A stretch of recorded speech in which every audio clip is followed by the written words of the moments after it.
Good morning, Mike and Arlen, our Philippine journey. It is January 20 and 21st. Worked on this video for 2 days. I had my cardiac cath. Now, before we get started, I want you to do something. Do me a favor. I want you to actually watch the video because at the end of the video, number one, I'm going to give you a very important tip as to how you might benefit from all of this. But during this video, we are going to explain cardiac catheterization, balloon angioplasty, and stent at any hospital. It's almost identical. There's very little difference anywhere in the world. This is kind of how it's done, kind of the way, some certain variations once in a while, but this is how it's done. And then we're going to tell you the exact full cost of the entire procedure at Clark Medical. And then you're going to see, well, you already see, I'm alive. All right. So let's get started. Why'd you have to go? I guess this world's too slow for you. I think there's beauty in the gray, the cold, but you just want the gold. And there's no way I can beat it, cause I got no chance when it comes to her. She got the glitter and the fame, and I just wasn't enough. Okay, so coronary cardiac angiography. This is the imaging of the heart, and it is the gold standard for looking at the coronary arteries. There are other methods. They're not quite that way, but what are we talking about? Well, the coronary arteries are divided into two things. There's the right coronary artery, and then there's the left coronary artery. And then they have branches that come off of them. The right marginal, the left circumflex, all right, the diagonal, the anterior. These are standard. You're not going to find many variations. Certainly there are some people with a little less, and there are more branches that we aren't really that interested in, but they're there. But it's important. So the big red tube sticking up, that's your aorta. And this blood is flowing through, your heart is beating and pumping this blood. And as it pumps this blood, it also fills these arteries as the blood goes up to the rest of your body. So these arteries provide the blood to your heart. Now that's important because that blood is what provides oxygen to the heart, to the muscles, so that they don't die. Now, what else is important here? Well, there's a couple of different things.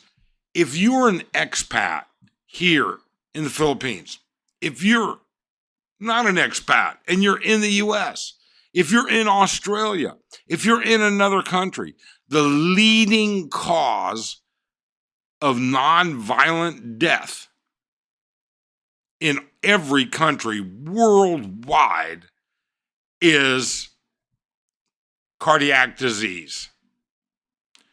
So we're going to tell you about a simple test that you can have done at the end that doesn't cost much. It doesn't have a big issue. There's no pain involved. So strictly outpatient. But let's get to this. So this particular image has been around for a long time. This is a coronary artery CTA, or coronary artery computerized tomographic angiogram. So the big main chunk you see in the two bulbs, all right, this is the aorta joining into the heart itself. And we've subtracted out, okay? We've subtracted out the heart muscle, but we've left in the arteries. And this contrast material, we don't see these vessels without what's called contrast material. That's what we call it. It's a dye. It's an iodine. It's a salt. Essentially, it is a salt. You know what? It has a lot of chemical forms now. Either way, it's denser than tissue. So that's why we see it. We can computerize this. Now, this particular image was used as a teaching image. It came off of a Toshiba 256 slice multi-slice CT scanner with 3D rendering. And the entire exam on this took about 8 seconds once you got it going, all right? Not counting table on, table off, all of that.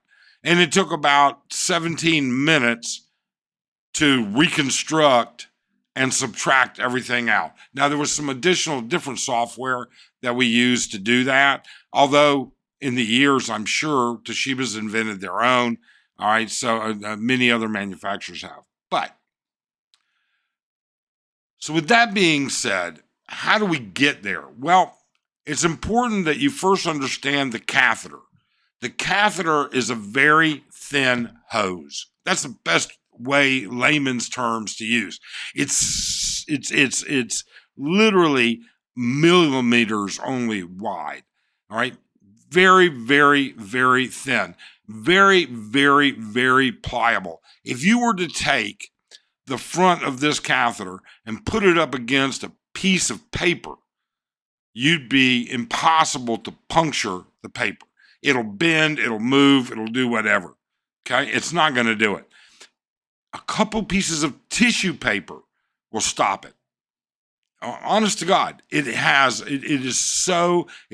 a Teflon coated yet very, very pliable material.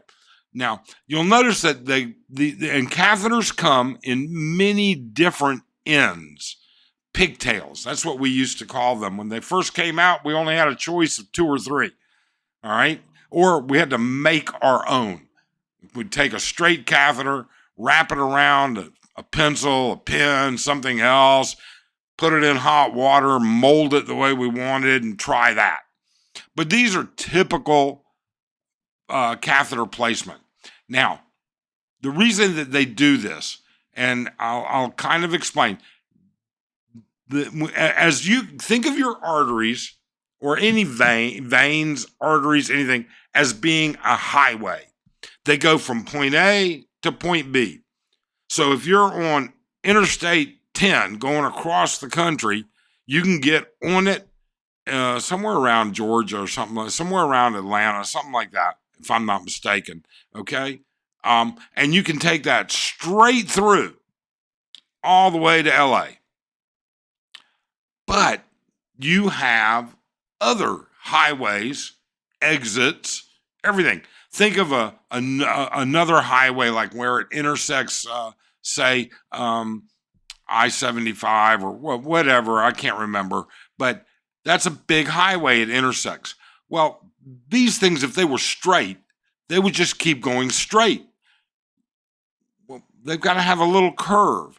And we manipulate this catheter, we manipulate it so that that little pigtail, when it comes to an opening, it goes there.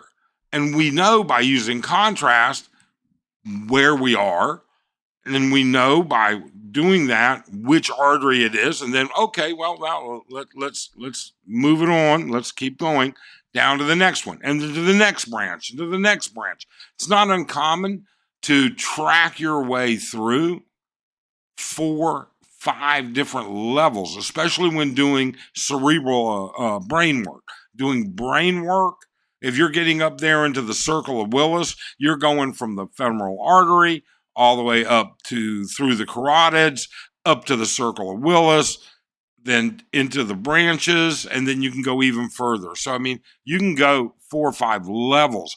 There are probably some brilliant vascular neurosurgeons that can go even further.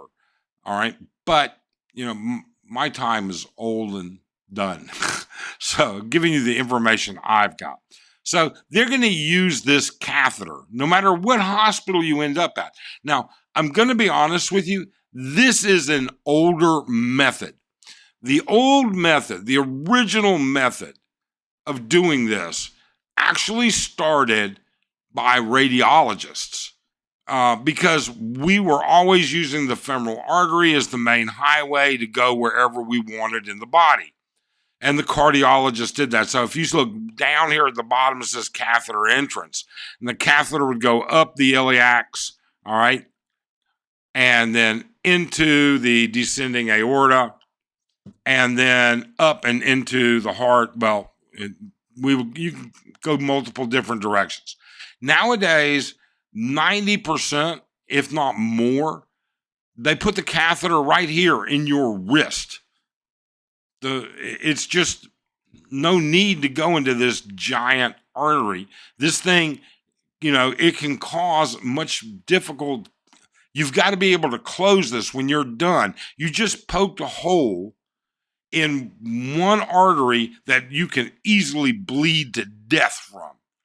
So you got to make sure that's completely closed off, clotted, and everything else. We would leave patients on the table sometimes for an hour with, I'm not sure I can remember what exactly, kind of like a vise. Do you remember how maybe in wood shop or something, you would take something and screw it together and it would hold two pieces of wood together while the glue set or something? Well, we had something very similar to that. And we would push it down, all right, and then throw a sandbag on top of it to hold it there, and then sit around and see if the bleeding quit.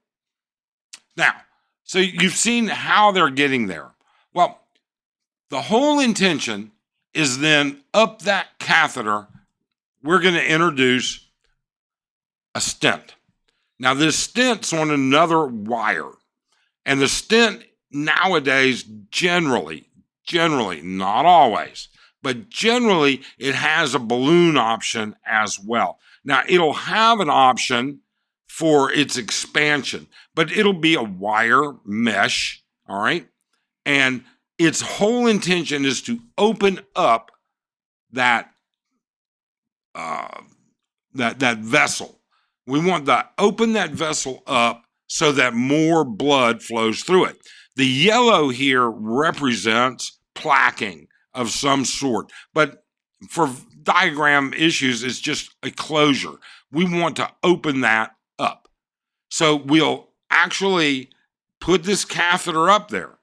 Then what we do is we then inflate it 10, 15 seconds, all right, at so many atmospheres. I mean, it's a very controlled thing because we need to be careful. We need to be very careful that we don't dislodge this stuff and push a clot or anything like that through your system to cause you a stroke or a pulmonary embolism or anything like that. The stent itself is then expanded, and then we very carefully pull back to make sure it's in place and not being moved, and then leave. And so what do you end up with? Well, this is what you end up with. This is not a teaching file. This is not anything that comes from the internet. Let's hope one day it doesn't really end up there, but I've taken all the identifying information off. This is my Cardiac Cath. Now, if you look at, this is the before and after. Look at the dark band. That's the contrast material in my coronary artery. And you can see it comes down, it's nice and fat, it's patent, it's flowing. And then there seems to be a gap. There's a small gap there. And then it starts flowing again. That gap, that's an 80% blockage. Far more than what we expected. We were expecting 65 to 70%. It was at 80%. We went in, they did and I'm awake during this entire process.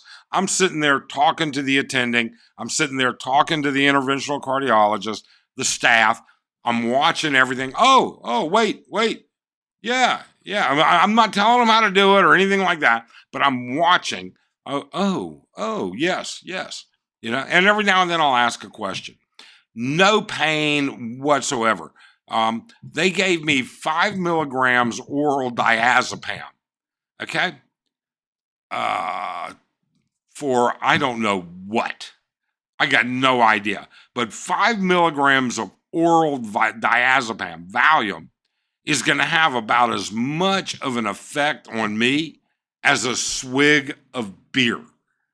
I would gotten more of a little buzz and relaxed from a shot of JD. I really and truly would. So, anyways, the top picture is the before, the after picture. Again, you see the dark band coming down. Now it flows. There's no blockage.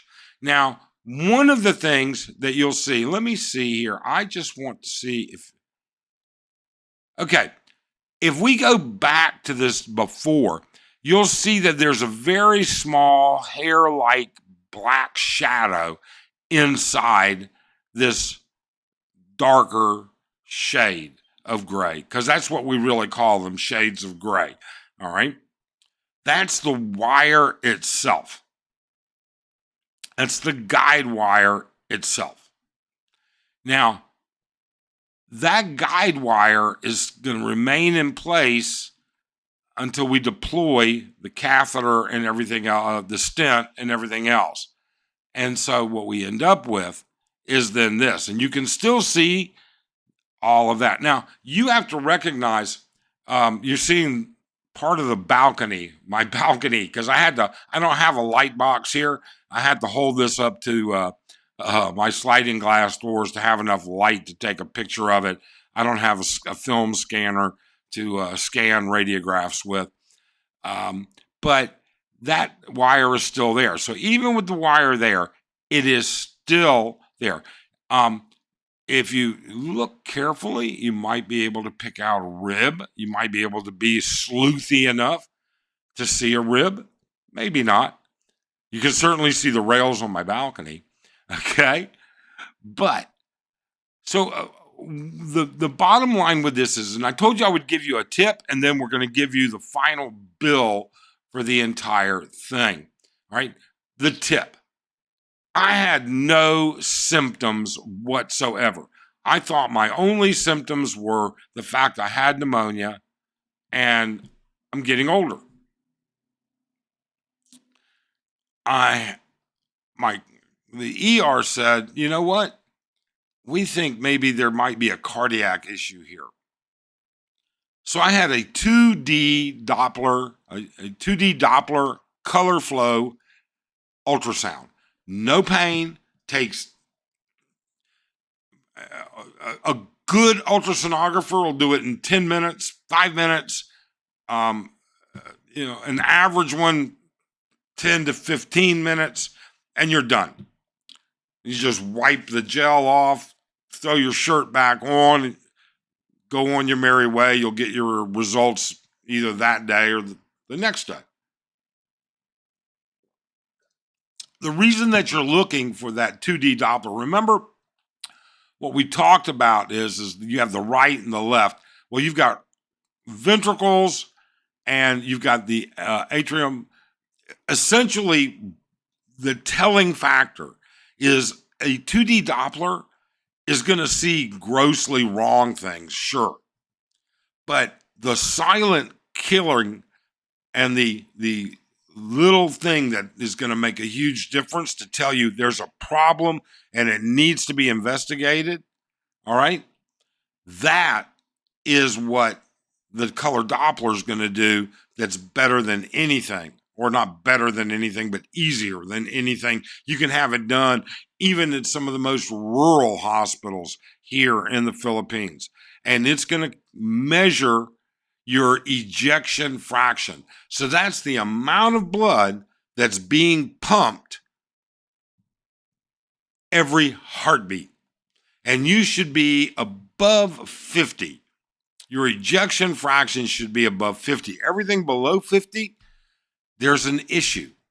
Now, is it a significant issue? Kind of depends. If your ejection fraction's 23, like mine was, that's a significant issue. But that's the bottom line. Now, the cost, the absolute final bill. And here it is.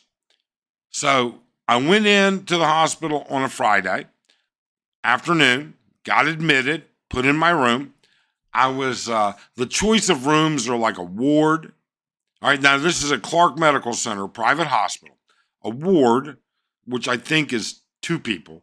All right, a private room, a deluxe private room, and an executive private room. Last time I was in, I had an executive private room. I didn't need it. It was way big overkill. It was a huge room, all right, with 2 desks and all kinds of crap. And it was like, this is really overkill. I just don't need this. So I opted for a deluxe room. Okay, so Friday night, they came, they drew blood, they did a couple minor tests, blood pressure stuff, but pretty much nothing. Okay. Saturday morning, they prepped me for my exam with my 5 milligrams of oral Valium. What a joke. Took me to the Cardiac Cath lab, had the procedure, and I was back in my room by noonish. Everything else went fine, no big issue. The only problem I do have is the Philippines lacks a lot of technology, but we'll get to that in a minute. 389,464 pesos and 49 centavos. Now, I did this at 55 pesos to the dollar, which came out to $7,081.17. Now, my 2 issues. The first issue is the Philippines is so far behind when it comes to electronic health records. They really are. The second issue is technology. While all the technology that was used on me, I was in a state-of-the-art cardiac cath lab, and they had an incredible amount of inventory. I would bet they had close to $1.5 million US just in supplies. However, instead of being on a telemetry system where you're hooked up to a EKG and monitors your oxygen saturation, your pulse, beats per minute, your blood pressure, and it's monitored there in the room and at the nurse's station, no. It's just monitored by that machine there in your room. And I went through this even in the deluxe room. I don't know why they don't have enough telemetry, but they don't. You make do, you get through it. I'm not unhappy. I'm still alive. Okay? But my point with all of this is, number one, this simple procedure will take 15 minutes out of your life just to have a simple check. It's more likely, you are more likely as an expat or as a resident in any country to die of a cardiac event than any other disease. Doesn't matter. I mean, you can Google it. It'll tell you, it lists the rates for everybody. This 15 minutes can show you, hey, do I need to get something done here? Or do I need to go back to the States or back to Australia or back to the UK or wherever and get checked up? Or do I need to shoot over to Thailand because I don't trust it here? Either way, paying a little bit of attention makes a big difference. Doesn't matter. You don't even have to be feeling bad. If you've got a day where you've got nothing to do, instead of going to a bar, instead of chasing skirts, call your doctor, call a doctor and say, hey, I want to get an ultrasound, a coronary ultrasound. And they may have package deals. They'll do your carotid arteries for the same thing. They do these package deals in the US all the time. I'm sure they do them here. I'm sure they do them everywhere. So that's my experience. That's what we've been through. And with that being said, we want to know what you think. Would you have a would you have a cardiac cath, stent placement, and balloon angioplasty here in the Philippines? Have you had it? Do you know anybody that has? What were the results? And if you wouldn't have it, why? What would your option be? We'd really love to hear from you. Thanks so much. Have a great